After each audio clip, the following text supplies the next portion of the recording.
दोस्तों, स्वागत है आपका वाव क्रिकेट में एक बार फिर से। और दोस्तों, अब चैंपियंस ट्रॉफी शुरू होने वाली है बस इसी हफ्ते।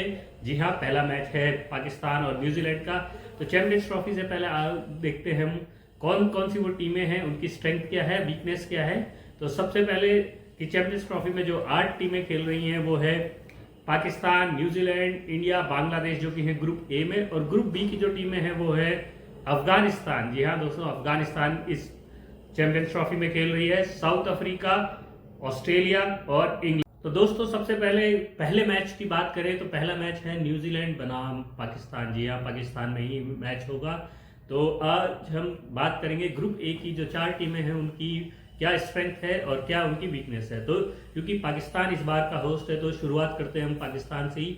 पाकिस्तान जो कि अपने ही देश में खेल रहा है तो उनकी स्ट्रेंथ होगी उनकी फास्ट बॉलिंग। जी हाँ, उनकी फास्ट बॉलिंग एक बहुत ही मजबूत बॉलिंग लाइनअप है जिसमें है रौफ, शाहिद अफरीदी और उसके साथ साथ जो है हमारे शाह।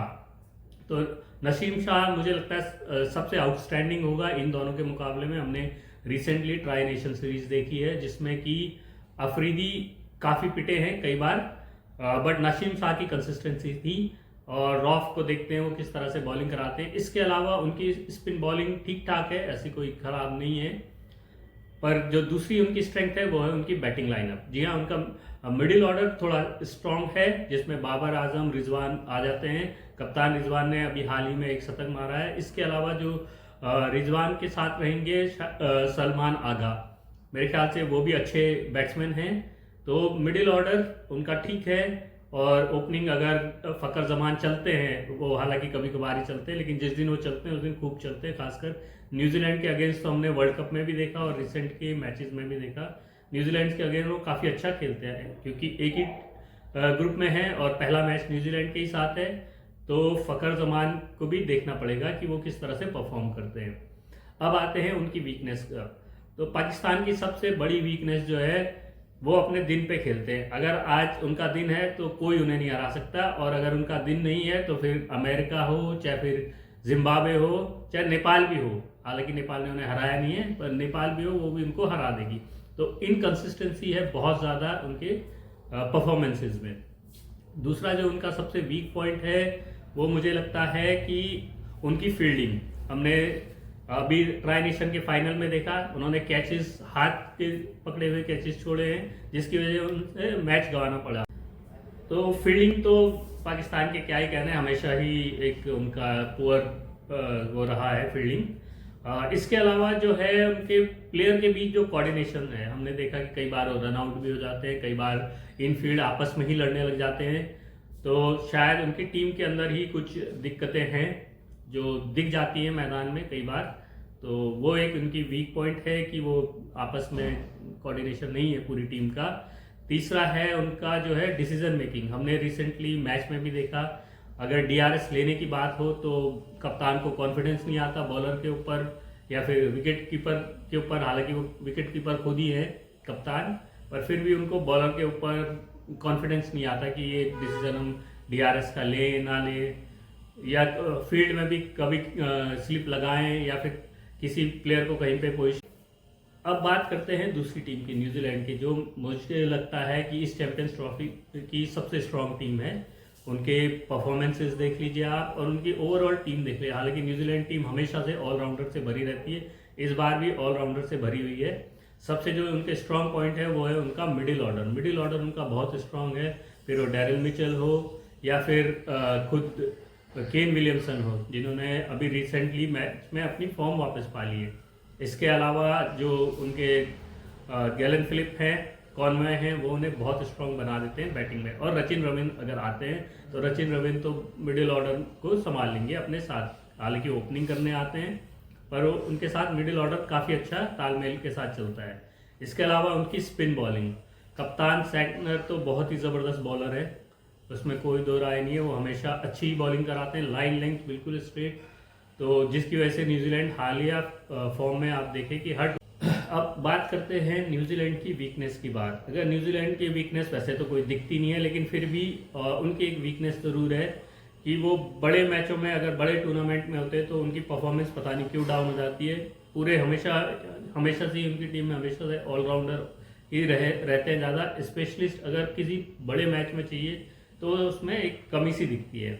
हालांकि केन विलियमसन बहुत अच्छे हैं बैटिंग में, साथ साथ रचिन रविंद्र है और मिचेल डेरेल ने भी बहुत अच्छा किया है, लेकिन कभी बड़े मैचेस में सारे एक साथ ही फेल हो जाती है न्यूजीलैंड की टीम। बाकी वैसे कोई वीकनेस उनकी दिखती नहीं। सबसे स्ट्रांग टीम जो इस टूर्नामेंट में दिखती है वो न्यूजीलैंड है। और उनकी एक और स्ट्रेंथ की बात मैं करता हूँ, वो हाल फिलहाल 2 हफ्ते से पाकिस्तान में है, तो वो कंडीशन अडेप्ट कर चुके हैं, जिसकी वजह से उनको फ़ायदा होगा इस पर्टिकुलर टूर्नामेंट में। एक मैच जो उन्हें भारत के साथ खेलना है यूएई में, हो सकता है वो नई कंडीशन या अलग कंडीशन में फंस जाए मैच। बात करते हैं तीसरी टीम की, जो है हमारे खुद की टीम इंडिया। जी हाँ, टीम इंडिया का पहला मैच बांग्लादेश से होना है। और टीम इंडिया की अगर मैं स्ट्रेंथ की बात करूँ तो उनकी बहुत लंबी बैटिंग लाइनअप है। रोहित शर्मा, विराट कोहली, श्रेयस अय्यर, इसके बाद लोअर में अगर आप देखें तो हार्दिक पांड्या बहुत ज़बरदस्त फॉर्म में है, वो अच्छे हिट्स लगा सकते हैं। साथ साथ फील्डिंग भी बहुत अच्छी है, जो कि टीम इंडिया जानी जाती है हाल फिलहाल अपनी फील्डिंग के लिए। इसके अलावा जो है वो है स्पिन अटैक।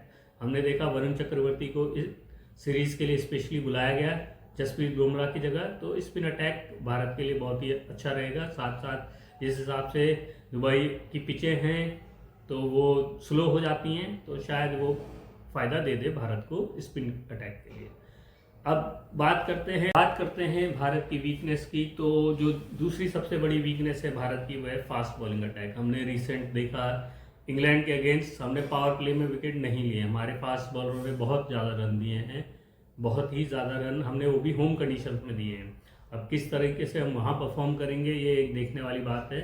पर जो है फास्ट बॉलिंग अटैक बहुत वीकनेस है, इनएक्सपीरियंस है दोनों ही बॉलरों को इस फॉर्मेट में। अर्शदीप भले T20 फॉर्मेट में अच्छे चले हैं, पर इस फॉर्मेट में मुझे लगता है कि ये बहुत ही बड़ी वीकनेस है इंडिया की, कि वो फास्ट बॉलर के साथ नहीं है। मे बी पिच उन्हें सपोर्ट करे, स्पिन के जैसी पिच रहे तो शायद ये एक पॉइंट होगा, बट फास्ट बॉलिंग अभी भी बहुत बड़ी वीकनेस मुझे दिखती है। क्योंकि 3 फास्ट बॉलर हैं, शामी हैं, हर्षित राणा है और अर्शदीप सिंह है। तो शामी आउट ऑफ फॉर्म है, काफ़ी टाइम बाद आ रहे हैं, हर्षित राणा बिल्कुल नए हैं और अर्शदीप इस फॉर्मेट को ज़्यादा नहीं खेले हैं।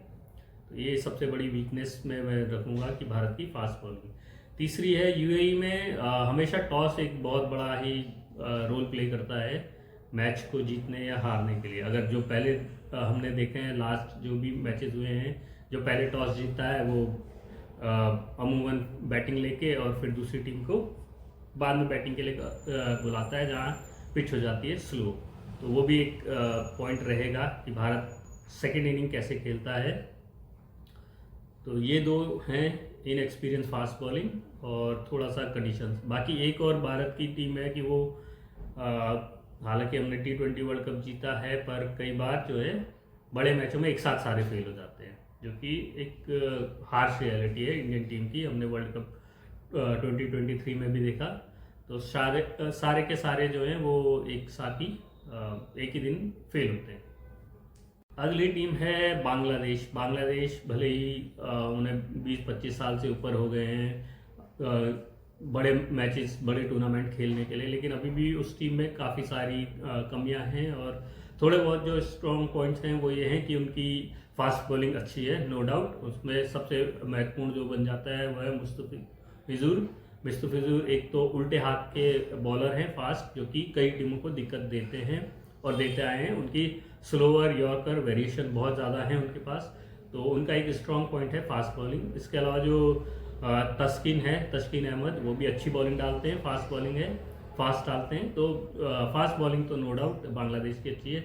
बॉलिंग में ही अगर बात करें तो स्पिन भी बहुत अच्छी है। जो मेहंदी हसन है वो काफ़ी अच्छे बॉलर हैं स्पिन बॉलिंग के लिए। बैटिंग अगर उनकी देखी जाए तो ऊपर के बैट्समैन ठीक है, ओपनर अच्छे हैं, 1 डाउन 2 डाउन अच्छे हैं, लेकिन जहाँ पे वो फेल होते हैं वो होता है उनका मिडिल ऑर्डर और लोअर मिडिल ऑर्डर। बहुत वीक मिडिल ऑर्डर और लोअर मिडिल ऑर्डर है। अगर महमूदुल्लाह मिडिल ऑर्डर में चलते हैं तो उनकी टीम जीतती है, नहीं तो महमूदुल्लाह और जो विकेट कीपर हैं वही अगर नहीं चलते तो पूरी टीम धराशायी हो जाती है कुछ ही देर में। तो मिडिल ऑर्डर और लोअर मिडिल ऑर्डर बिल्कुल वीक है। बांग्लादेश का। दूसरी जो वीकनेस है उनके, बड़ा टूर्नामेंट वो प्रेशर नहीं झेल पाते हैं, जहाँ पे क्रिटिकल सिचुएशन होती है वहाँ वो मैच वहाँ पे हार जाते हैं क्योंकि वो प्रेशर नहीं ले पाते हैं। तो दोस्तों ये थी मेरी राय, हमारी जो 4 टीमें हैं ग्रुप ए की, उनकी कुछ स्ट्रेंथ और वीकनेस के बारे में आप ज़रूर बताना। इसके अलावा क्या क्या वीकनेस और स्ट्रेंथ हैं किसी भी टीम की। और मैं चाहूँगा कि आप इस वीडियो को लाइक करें, शेयर करें और अपने दोस्तों को और रिश्तेदारों तक पहुँचाएँ और बताएं मेरा चैनल नया है, इसको सब्सक्राइब करें, लाइक करें, कमेंट करें, जो भी आप कहना चाहें। तो बाय बाय दोस्तों।